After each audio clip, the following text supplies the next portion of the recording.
throws a major tom. So, tell me, Christy, what got you interested in space?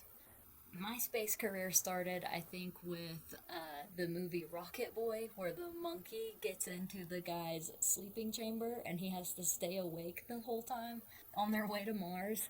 I figured if he could be an astronaut, anyone could be an astronaut. I ended up telling my dad that I wanted to be an astronaut, and he was like, you know, that's great and everything, but we've never really been to the moon. I kind of crushed that idea. I was like, well, you know, if I'm not going to be able to actually float around in space, that I didn't want to be an astronaut anymore. I went to school in New Mexico in Albuquerque for nutrition and really dove into my anatomy and physiology, exercise physiology courses.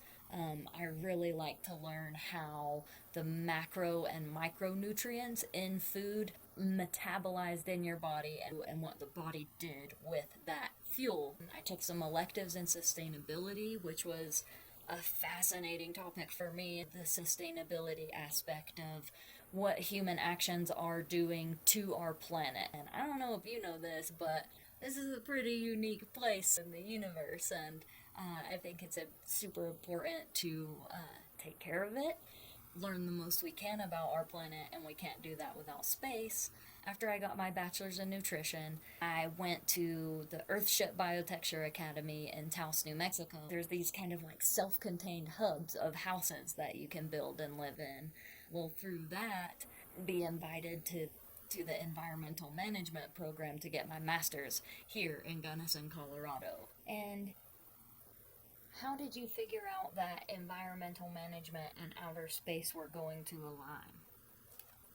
The environment that I decided to manage was the outer space environment. So I spent the first year of classes figuring out how space and environmental management crossed paths.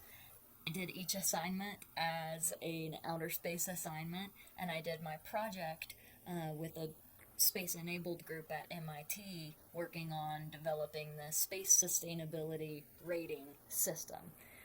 And so I still get to do that with them today. My space expertise is in sustainably using the Earth's orbits, and that brings me to where I'm at today, the Gunnison Valley Observatory. I'm the volunteer coordinator there. That taught me a lot of the awe that space can inspire in the public eye. Point a telescope at Saturn and just hear people's reactions to, oh my god, there actually are rings around Saturn. I loved being a part of that. I really truly enjoyed answering questions about these mind-blowing concepts. Tell me about why you want to be the next Out Astronaut. First off, let me say that I am super stoked that this Out Astronaut is being done, that this work is moving forward, that this ball is rolling.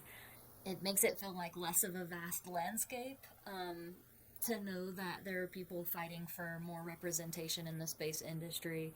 I think the LGBTQ community is more prolific than I think it is because we haven't created that safe space in space for individuals to really be able to express themselves. Like there is a niche community in this already niche community.